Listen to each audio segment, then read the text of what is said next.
Alright, what is up, guys? Welcome back to the podcast. Hey, it felt like I was just here. I was. Okay. So I do have a special guest here. I don't know if he's going to actually be here to do the podcast. He can do whatever he wants. He's kind of playing with toys right now, but he might jump in here and there, just to let you guys know. First couple things we're going to do here, obviously, fantasy and predictions, obviously. I'm going to go over today's USHL games, and then we're going to go over the USHL standings. 2 games left for every single team. I believe they're all being played on Friday and Saturday. Yes, all being played Friday and Saturday. So Friday and Saturday, the 2 last games for every single USHL team. All of them had 60 games played. Last two games for every single USHL team are coming up for Friday and Saturday, respectively. So yeah, we're going to USHL standings heading into that. Next USHL Sunday, a week from today, we're going to go over my official USHL playoff prediction because it's the day before the USHL playoffs officially start. So yeah, there's that. So it is my last going over the USHL standings for the 24-25 season. It's been a great season for USHL.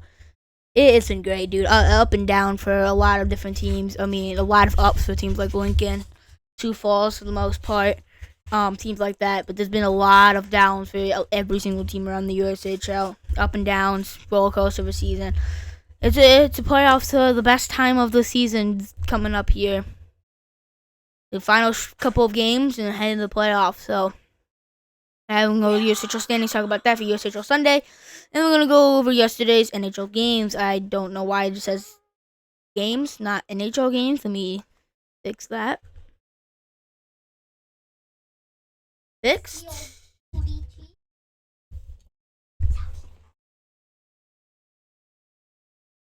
Okay, so, yeah. With that being said, let's get into some shoutouts as per usual. Everybody's favorite part of the podcast. All my social medias, X/Twitter, Facebook, Instagram, TikTok, all that. Spotify, my Twitch Discord, my website, my Discord for this podcast, my basketball channel, American football channel, baseball channel, USHL discussion Facebook group with about 5.2 thousand USHL fans, a group that I made myself. Another Facebook group called Saints for Life with 1,000 big fun Saints fans in there. I did not make that group myself, but still there. About a paragraph and a half of who I am, what I do with podcasts, all the stuff you need to know about this podcast. Another paragraph, how to contact me if you have any comments, questions, concerns about this podcast. All that much more is in the description of this podcast episode, so check it out if you haven't already. Subscribe to the channel if you like this podcast. Follow on Spotify, same thing. Like this podcast if you like this episode in particular in USHL Sundays. Sorry if you any background noise, by the way. But yeah, to post notifications, YouTube channel if you want to know every single time I go live and or upload a video on this channel. So yeah, with the shout outs out of the way. Let's get into fantasy. We literally just checked this out. The scores probably haven't really changed much, but let's get into it just in case they have. For the last podcast episode, maybe you didn't watch it. Maybe you happened in a different future, in the future, and you're like, no, I don't.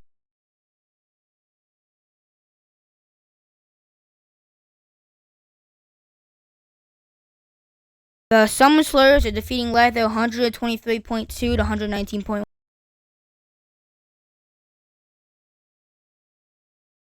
Fantasy League does, and it's April 6th right now as I'm recording this, so yeah. Summon Slayers top performers: Cale McCarr, Dylan Sherman, Elias Lindholm. Others top performers: Sean Monahan, Rasmus Dahlin, Nico Hischier. The winner of that gets first place. The championship loser gets second. In this matchup, the match I'm in, the winner gets third place, the loser gets fourth. I'm currently looking like I'm getting fourth because I'm losing to the Boldy, 137.4 to 100.8. Not looking too good. My top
over my microphone continues just to cut out. But so we're gonna have to use my computer mic until that decides to work. But yeah, that's fine. Whatever. So yeah. But yeah, continue as I was saying. In this matchup, the winner of this matchup gets the 5th seed. The loser gets the 6th seed.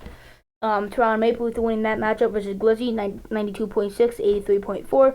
Toronto Maple Leafs top performance: Robert Thomas, Jake Andre, Mackenzie Weegar. Glizzy's top performance: Alex Ovechkin, Sidney Crosby, Komachenko.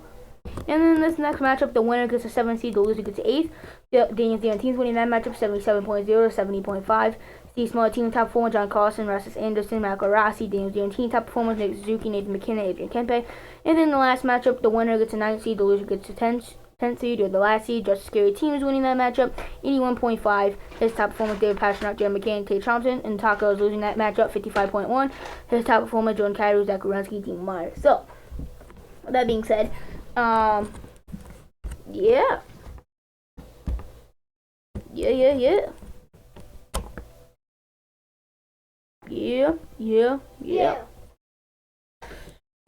So yeah, let's go over my prediction for today's NHL and USHL games. Let's do it. The NHL game prediction for today's game that I watched in New York. I thought, I did think Ovi would break the record today. He did. It was the only Capitals goal today because they lost 4-1, but Ovi did break the record. I had Dallas defeating Minnesota. I thought they're a better team to get heavily outplayed by the Wild and got the well-deserved L. I had Ottawa defeating Columbus. I thought they were a better team. They picked up the W. I had the Florida Panthers defeating the Red Wings. They lost. I had Buffalo defeating Boston. They did. I had Montreal defeating Nashville. They did. And I had the Knights beating Vancouver. The last time they checked, Vancouver was up 1-0, but it was like right after the game started, like pretty early in the game. So I haven't checked since. But yeah.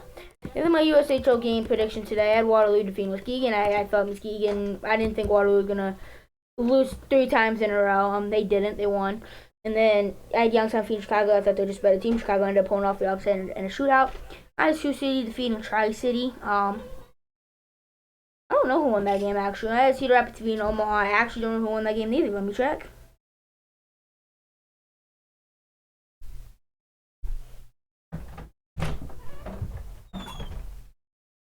Hold up, I'm going to mute my mic real quick.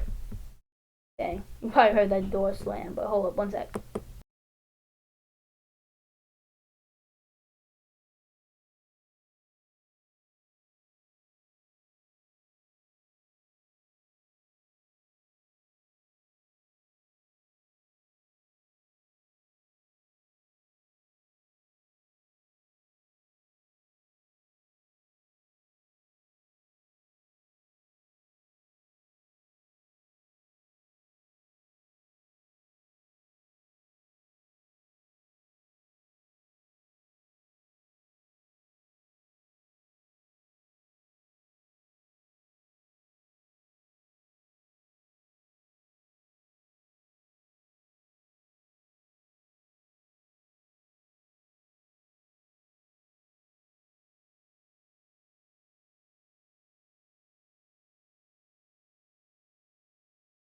Okay, that's fine. But I do want to mention, though, before we continue on here, Fowler signed an entry-level contract with the Canadiens. Their future starter, more likely goaltender, college goaltender of the year. And Kenny Connors also signed an entry-level contract. Former Defeat Fighting Saint and former Youngstown Phantom for Jacob Fowler. Kenny Connors signed an entry-level contract for the Kings. So, yeah. So that being said, yeah. Let me see who won the other 2 games, though, today. That's key.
Okay, I am back indubitably, but hopefully my mic doesn't cut out this time, because if so, I'm actually gonna be pretty mad. But Cedar Rapids won, but Sioux City lost. So yeah, that's huge game from Tri-City. Not so great game for Sioux City. So yeah, Tri-City needed that one. Let's go over to today's USHL games. Waterloo defeated Muskegon 4-3. Into 40-34 in favor of Waterloo. Waterloo 1-for-6 in the power play. Not very good power play performance on the weekend for Waterloo overall, but they got the job done this time. 0-for-3 in the power play for Muskegon. Huge win for Waterloo. Prevented losing 3 straight games. They needed to win that game, whether they were not heading into the final weekend of USHL action or a very hot streak. That's for sure. That's for sure. Definitely not.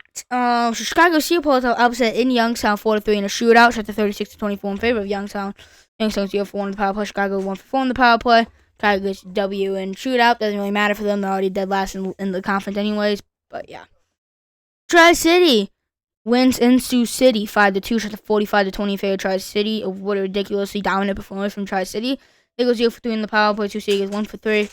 I'm gonna keep this in mind when I take it to USHL playoff, because this weekend from Tri-City and Fargo, especially Fargo, was really impressive. Tri-City definitely got outplayed by Fargo, and then they come in to play Sioux City and they get the W.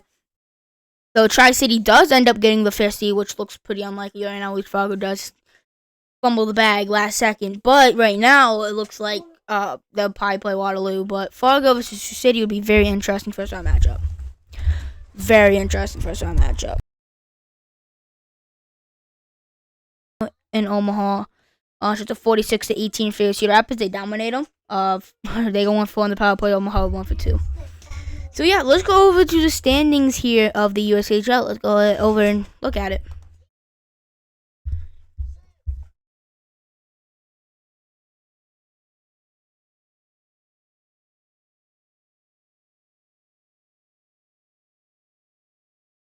Alright. Let's take a look here. Here's what we're looking like in the standings right now. Go down here. Alright.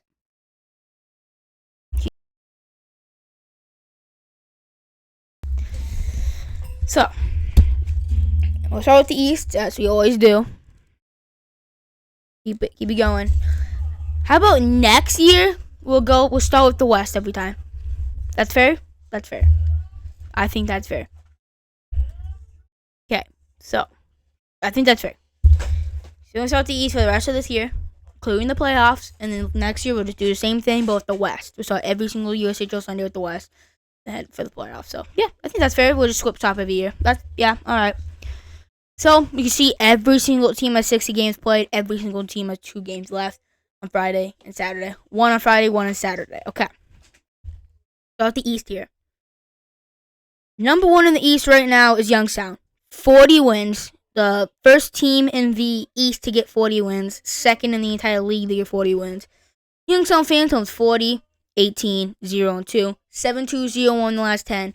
They're on a 7-game point streak right now. And if you look at it, they're looking nasty right now. They're one of, if not the best home teams in the USHL. They are 23, 6, 0-1 at home, 17, 12, 0-1 on the road. Their top scorers right now are Jameson Slies. The Jameson Slies. Slies. Adam Bennick, Michael Misak.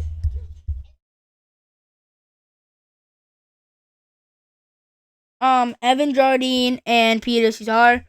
They got good top end scoring. Jameson Slies, almost a point per game player.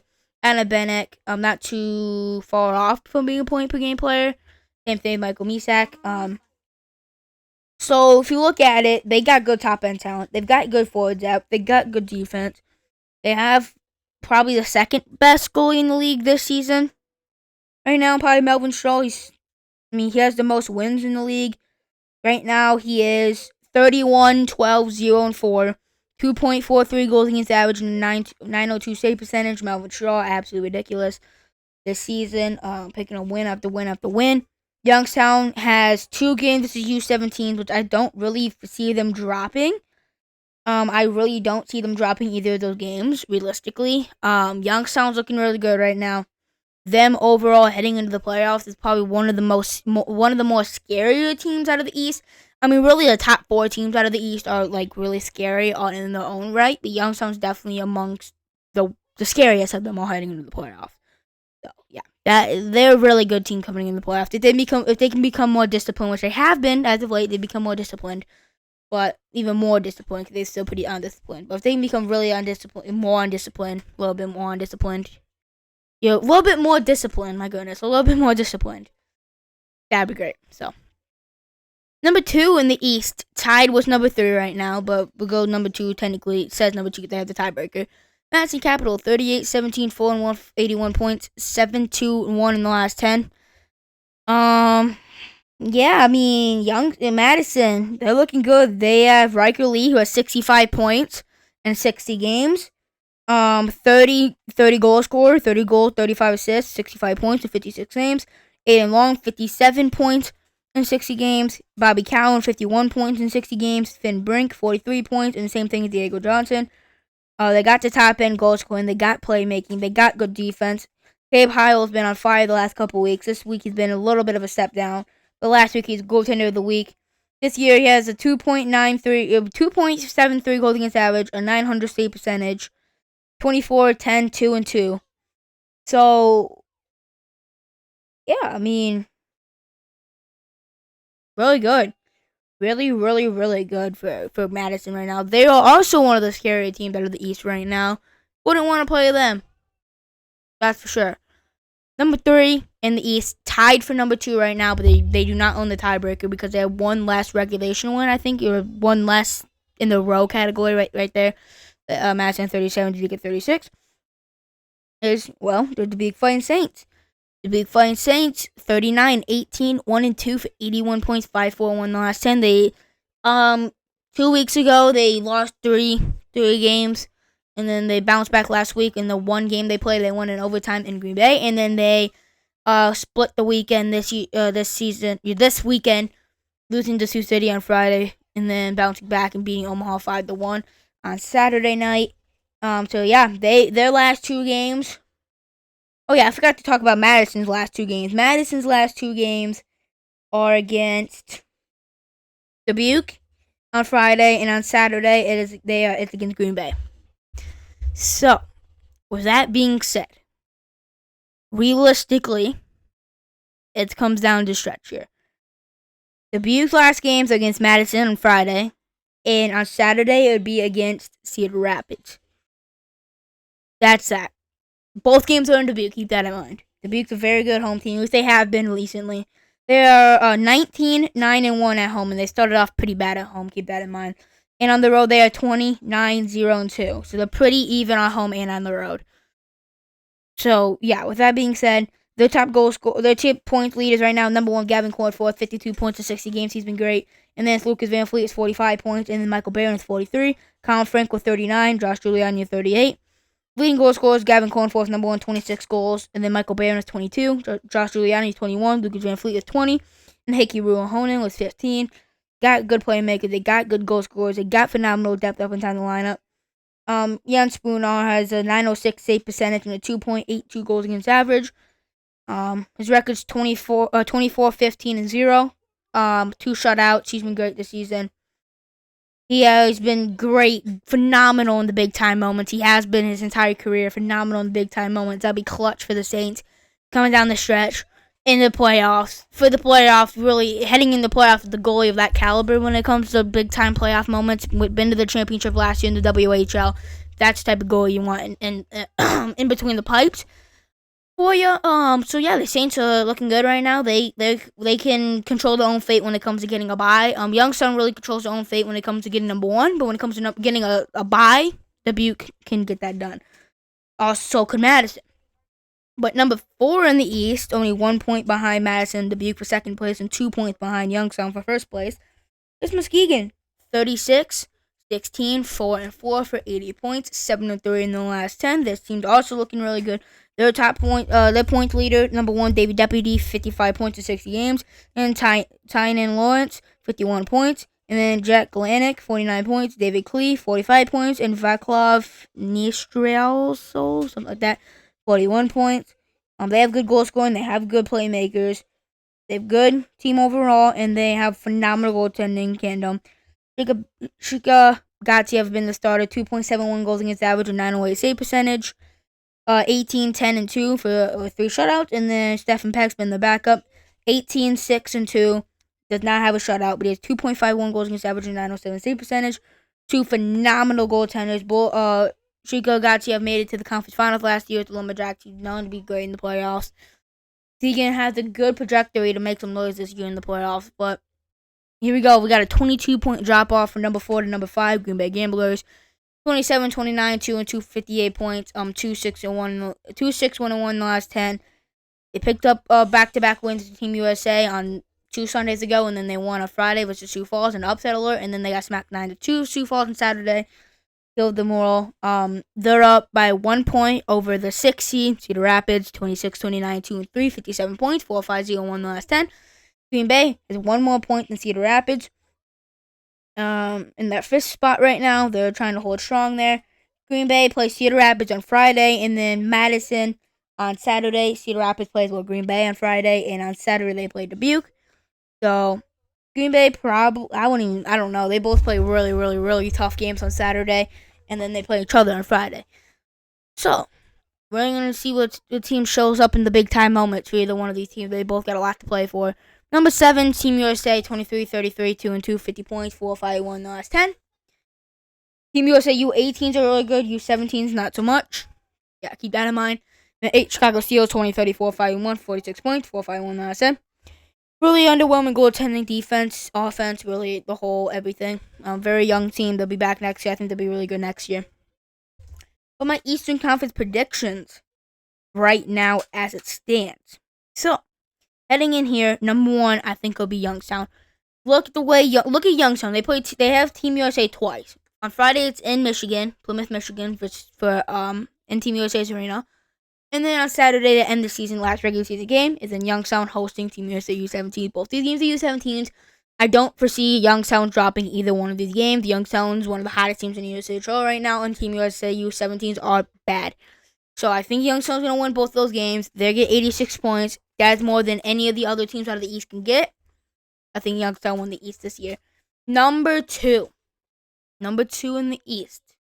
I'm going to take whoever wins that Friday night matchup in Dubuque versus Madison and Dubuque will more than likely get the 2 seed because I think they'll both win the matchups on Saturday. I think Dubuque will beat Cedar Rapids on Saturday in Dubuque. I think Madison will defend home ice versus Green Bay on Saturday as well.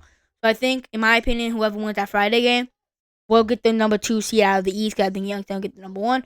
So, to get number 2, in my opinion, out of the Eastern Conference in 2024-2025 season, in my opinion, they get the last bye to not have to play in the first round. Is going to be, in my opinion, the Dubuque Fighting Saints. I think the Saints will come away with the W on Friday. I don't see them losing four games against Madison. I don't see them dropping all 4 games versus Madison this year. They'll come out really hungry. They'll come out pretty hot after defeating Youngstown last game. They're going to have more confidence.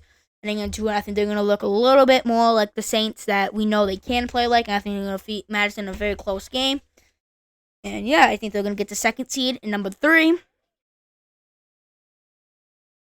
you look here, because you got to keep in mind, Madison, in my opinion, is going to take an L on Friday. I think it'll probably be in regulation. I think Muskegon's going to defeat Chicago twice. So number 3, the Muskegon Lumberjacks. I think Muskegon, they play Chicago twice. I think they'll take them both. One's in Chicago, one's in Muskegon. I think they'll take both those games. Muskegon, number 3, they'll play the 6th seed.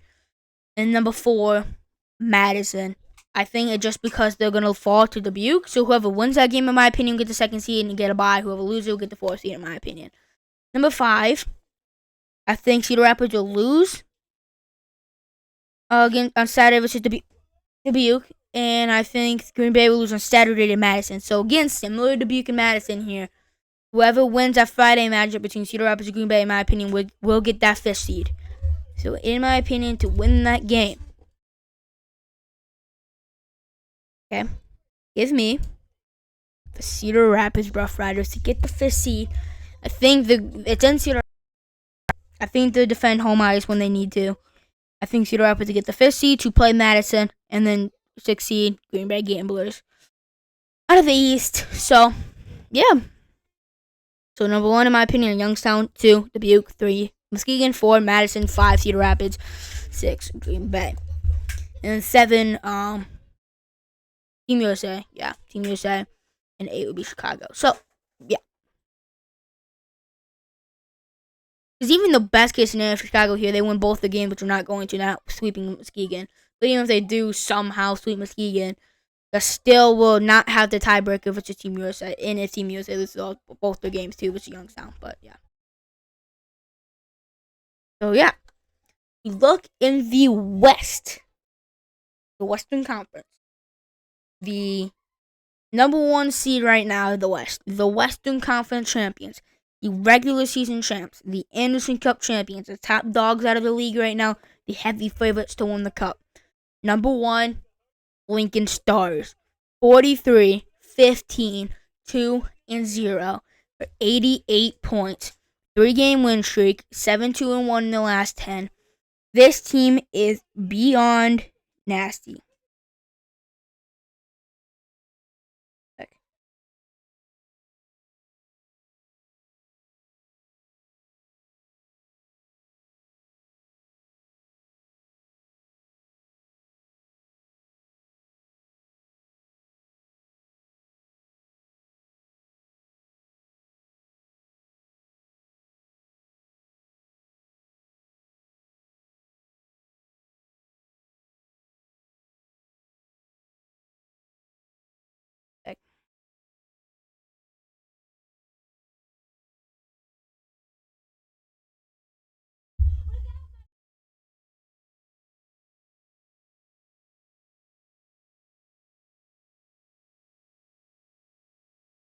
All right. So yeah, Lincoln Stars right now. They are looking like probably the favorite to win the cup this year. Are they my pick to win the cup? No. It might seem a bit biased to pick the Saints. The way that how good Spooner can be in the playoffs, he's proven to be. He has a chip on his shoulder. His entire team basically has a chip on their shoulder. From half the team, half of the current team was on last year's team who lost in the championship on home ice. By the way, when they lost it versus Fargo. Most of the team that wasn't on the team last year lost in the championship. You're deep in the playoffs in their own respective league. A backup Liam Bierman lost in the championship in his league, and Jan Spooner, starting goalie, lost in the championship of the WHL. So they got a big chip on their shoulder. Everybody on that team. I think if they make it to the Clark Cup Finals, I think they will. They're not losing it again. But yeah, the Lincoln Stars, they got top end scoring. Jack Picard, 59 points in 60 games. Daniel Shaline, 55 points in 60 games. Dashell Oliver, 53 points in 60 games. Rio DeGolin, how we say that, 51 points. And then Bruno Idzon, 42 points. They got good goal scoring in Picard.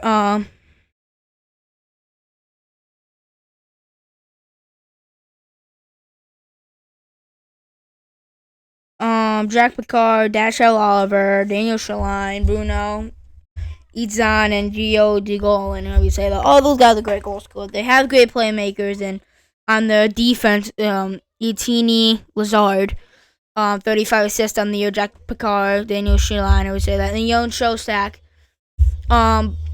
goaltender of the year in my opinion, right? What's that?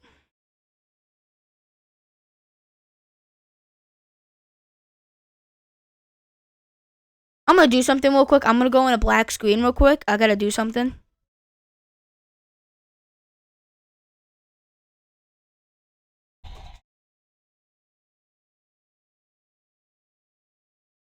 Just trust the process. I'll talk over so you guys don't have to listen to nothingness.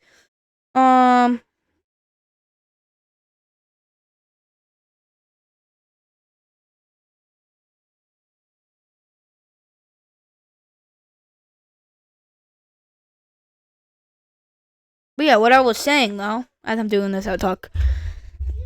The Lincoln Stars are looking nasty right now. I mean, they've also consistently had the best defense in the league basically all season. I mean, from start to finish, best offense in the league, best defense in the league, statistically at least, best goaltender in the league, um, possibly defensive player of the year, probably. Really, just overall, all around nasty, start to finish, filthy stuff.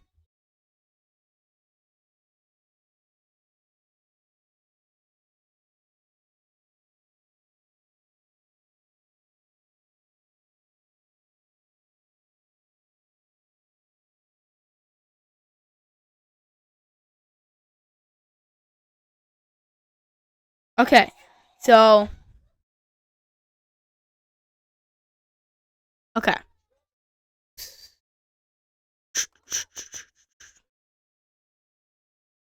We are back. We are back. We are back. So yeah, Lincoln Stars. Looking like the favorites to win the cup this year for sure. Odds-on favorite probably. Number 2 out of the Western Conference, no slouches himself. Sioux Falls Stampede, 39-16-3-2 for 83 points. 6-3-0-1 the last 10. They've clinched that number 2 spot right there. They are the number 2 seed heading into the playoffs. We have the number 1 seed. We have the number 2 seed. We also have the number 3 seed. And we also have the number 4 seed. All locked up for the playoffs. So, number 2 out of the West right now. So, Sioux Falls in their own right?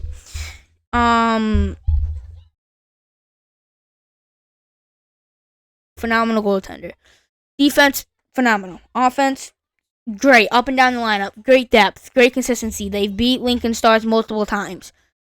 They can beat the Stars. I would be a little bit surprised if they beat them in a 5-game series, but overall, not really that surprised because Lincoln is beatable and Sioux Falls beat them multiple times this season. So really, I could see it happening. Sioux Falls coming in with the number 2 seed will face the winner of Waterloo versus either Tri-City or Fargo, whoever gets a 6 seed. Likely Tri-City right now, but not 100% confirmed. Yeah. Number 3. Waterloo Blackhawk, 32-18, 6-4 for 74 points. 6-4 in the last 10. Waterloo Blackhawks have locked in the 3 seed right now. They can't move above Sioux Falls for the number 2 seed. They cannot move below Sioux City. They are locked into that 3 seed. Waterloo awaits to see who's going to end up getting the 6 seed between Fargo and Tri-City. Whoever ends up getting the 6 seed by the end of the year is who Waterloo is going to host Monday, Tuesday, and possibly Wednesday if they need it in the first round of the playoffs. So that's who they're waiting right now. They are locked into the 3 seed. Lincoln's number 1. Sioux Falls is number 2. Waterloo is number 3. Waterloo heading into the playoffs, looking really nice right now. They don't have a standout superstar right now. I mean, their top-end scorers right now, Dylan Compton, a defenseman, 44 points. He's probably, honestly, the defenseman of the year, realistically, honestly, right now. If you look at pure points, he might be. Dylan Compton has been disgusting for Waterloo this season. He has 44 points, one more than second place Lucas Peterson of Green Bay, then 2 more than Lincoln. So this also last stretch here could also really tell you who's defenseman of the year. But Waterloo, Dylan Compton, probably best offensive defenseman of the year, probably. And Caden Hawkins, 41 points. Brandon McMorrow, he's also missed a few games. He has 23 goals in 56 games. He's been great. Teddy Townsend, Hunter Romos. They don't have I've seen players on the team be really good, but they also don't have a clear-cut standout superstar right now. Dylan Compton's been great on the back end, but they don't have a standout forward. The forward the most points right now is Caden Hawkins at 41. So they might need stand up and I'm gonna go out and score. Do they have one of those guys? I don't know. But if you also look at Sioux Falls, their top scoring on the forwards is Ethan Whitcomb, Noah Ernest, if you say that, and Reed Varkanani, if you say that. All 3 of those guys are tied for 49 points. I would say those guys are more of guys you can throw out on the ice and they can score. But Also, keep in mind, Kane Hawkins didn't play his full 60 games, but still, compared to Ethan Wittenbach, Ethan Wittenbach also only played 43 games this season. He has over a point per game. So, I don't even know if he's playing. Is he hurt? I gotta track this, because why does he not play very much games?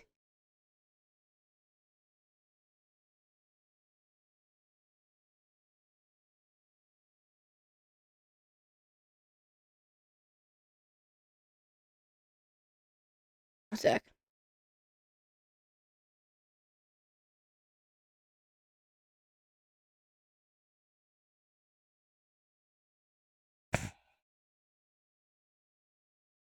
Well, assuming he's healthy for the playoff, not quite sure. But assuming he is, he's nasty.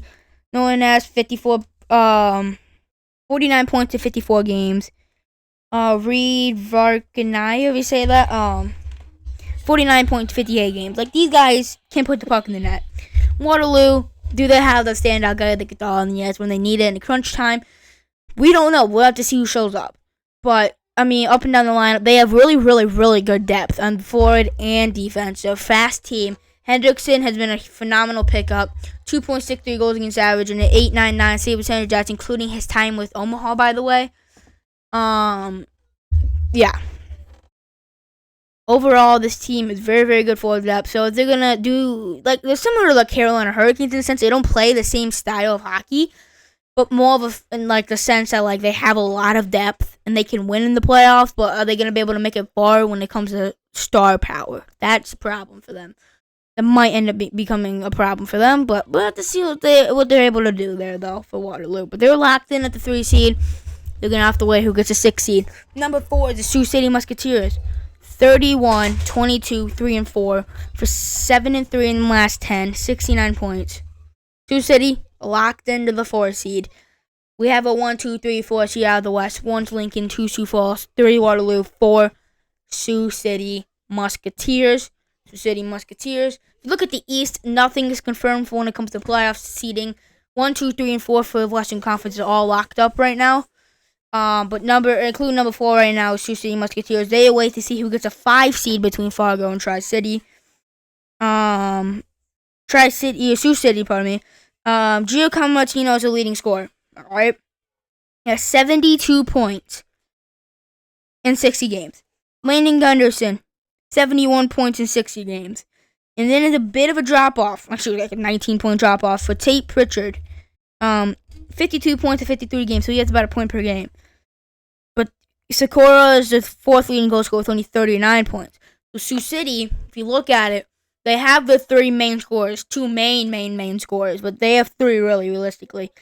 Giacomo Martino, Landon Gunderson, and Tate Pritchard. Beyond that, Sakura's good. Mauritius, if you say that's pretty good. But they don't have an outstanding amount of depth. They really don't.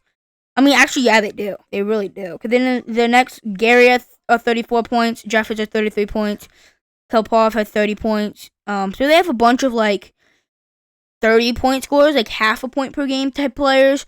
And then they have a few standout point per game, your higher players. So they're really well-rounded up and down the lineup. Goaltending right now, Samuel Urban has a 2.96 goals against average, a 900 save percentage.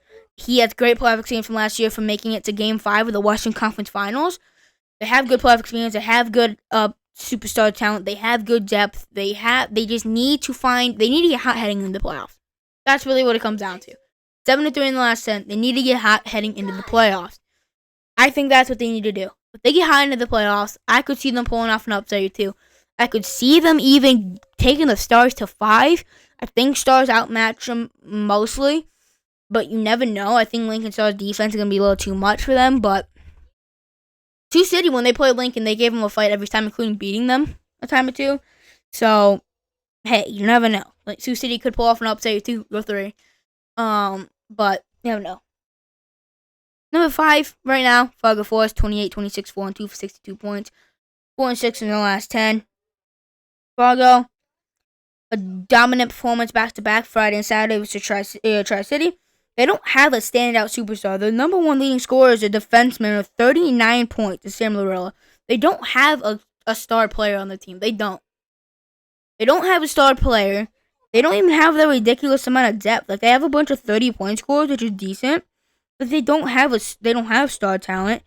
They don't really have a consistent defense. The defense is pretty inconsistent overall. Alan Landak right now is 19, 17, and 1 shutout, 2.97 goals against average, and 896 save percentage. His team in front is pretty bad. Sioux City outmatches Fargo. I would take Sioux City in probably 3 games because Fargo probably give them a little bit of a fit. But I think Sioux City in about 3 games. We'll take that series, in my opinion, in the first round for what to happen. But number 6 is Tri-City. Is 28, 3 and 1 for 60 points, 4-5-1 in the last 10.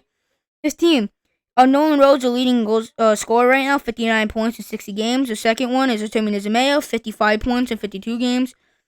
They have the superstars in Artemi Nizimeyev and Nolan Rhodes. They have good depth. Carmelo Crandell, 42 points in 57 games. And they have a decent amount of depth as well. They have 32 point scorer and then 27 point scorer, 26, 25, 24, 22, 21, 19, 19, and then 13, 12, 12, 11, 11, 8, 7, 7, 6, 5, 5, 4, 2, 2, 2, 1, 1, and then 3 zeros. So yeah, they have decent depth. I don't even know if they have like a number 1 certified starter right now. I don't know. I couldn't tell you.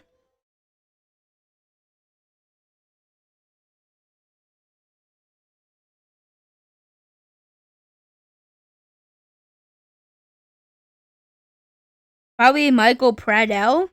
Well, he's 9-4-0, 1 shutout, 2.41 goals against average, 899 save percentage. So yeah, he's been pretty decent when he's played. So yeah, I mean overall, Tri-City is pretty decent. If they played Fargo in a series, I'd probably take Tri-City even though they just got swept by them. But I still think Tri-City is a better team overall.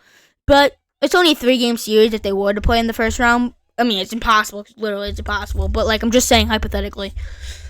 But overall, yeah, that's what we're looking like out of the West right now. 7 is Des Moines, 23, 32, 5 and 0, 51 points, 4, 4, 2, 0, last 10. Pretty irrelevant right now, pretty bad. And 8, Omaha, 7, 46, 6 and 1 for 21 points.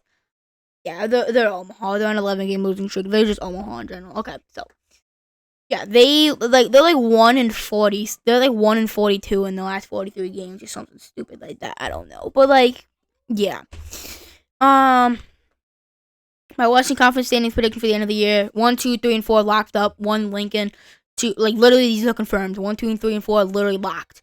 1 for the playoffs is literally going to be Lincoln. 2 is going to be Sioux Falls. 3 is going to be Waterloo. 4 is going to be Sioux City. Okay, those 4 in order are locked up.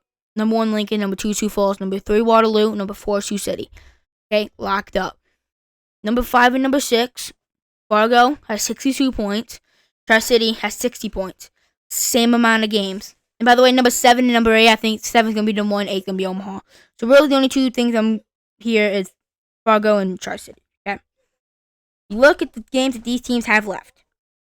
Tri-City plays Lincoln twice. To be honest here, they are not going to sweep Lincoln. They might win once. I think Lincoln will win both times, but never know. Fargo plays Sioux Falls twice. I could see both these teams losing out. I'm going to predict both of these teams lose out. And Fargo, with 2 extra points that they have right now, will get the 5th seed. Number 6, Tri-City. So, yeah. The playoff bracket, if everything goes right, in my prediction, would be Youngstown and Dubuque would get buys. Muskegon and Green Bay. Madison and Cedar Rapids. Madison and Cedar Rapids. And out of the West, it would be Lincoln and Sioux Falls get a bye. Waterloo and Tri-City, Sioux City, and Fargo. Yeah, that's the USHL standings right now. Next USHL Sunday, a week from today, will be my official USHL playoff predictions, award predictions, stuff like that. Breakdown of playoffs overall. So yeah, I'm gonna go over yesterday's NHL games and then we're out of here. Starting off Saturday's slate of games. So yeah, starting off Saturday's slate of games here.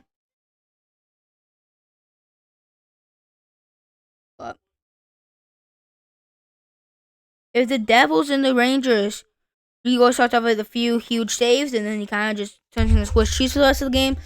Jacob Markstrom, the opposite of Igor that game for the last like 2 periods, really. Igor for the last 2 periods of the game was like Swiss cheese. But the opposite of that is Jacob Markstrom, 26 save shutout. At the Devils, hold their ground on their home ice. This is the rivals and the Rangers. Senators get outshot by the Panthers 39-22. 39 save. Anton Forsberg shutout. Both goaltenders for Senators on fire. Panthers heavily outplay the Atlantic Division rivals, but Senators get the 2 points, which is what matters right now this time of year. Penguins trying to prove my point why I don't believe in the Stars. Outshoot the Stars 40-24. Crosby gets a hat trick. They dominate the Stars on the road. Terrible performance by the Stars, trying to prove me right about why I think about the Stars. Canucks dominate the Ducks 6-2. 30 saves and 32 shots against. 4. Canucks goaltender Thatcher Demko in net. The Kings first round preview right here. Take down the Oilers 3-0. 27 save. Darcy Kemper shutout. Kings on fire. Oilers not so much. Kings looking like they're probably gonna beat the Oilers this year. Yeah, probably. The Bruins end their 10-game losing streak because Jeremy Swayman makes 39 saves and 40 shots against. Pastrnak gets a hat trick and a pair of assists. So Pastrnak gets 3 goals, 2 assists, 5 points. Gets at least one. Gets a point on all 5 of the Bruins' goals, including getting a hat trick. 39 saves and 40 shots against for Jeremy Swayman. Hurricanes play a great game. Not good enough to get the 2 points though, and they need 2 points right now. They don't need 2 points, but yeah, they're pretty much locked into the 2 seed right now if something drastic happens. Sabres off an upset versus the Lightning. 3-2 in a shootout. They heavily outplayed the Lightning, I would say. Shot 38-24 in favor of the Sabres. Jack Quinn gets a shootout winner. 36 saves and 38 shots against for Johansson. Not good enough for the Lightning. Yeah. Leafs dominate performance as they beat up Blue Jackets 5-0 in Toronto. Anthony Stolarz, 27 straight shutout. Stolarz is on fire. The Leafs are on fire. They're looking pretty good heading the playoffs right now. Canadians take down the Flyers. Very closely contested game. Very, very tight. Canadians prove that they can pull out close games. Lane Hudson pulls off coast to coast from an impossible angle, top shelf, actual nasty. He should win the Calder realistically. So yeah, in net for the Canadians, 21 saves, 23 shots against for Sam Montembeault. It's a very close game. Canadians say, hey, we can win in any way. We can win in close games as well. The Blues go 4-0 versus the Avalanche. They let them bring it back within 1. The Blues get the empty net. Avalanche get a late goal after the empty net. Too late. A 12-game win streak. The biggest winning streak in franchise history. The Monty effect. Huge shots are 39-22 in favor of Colorado, but they just aren't able to get the dub. Blues win in any way possible.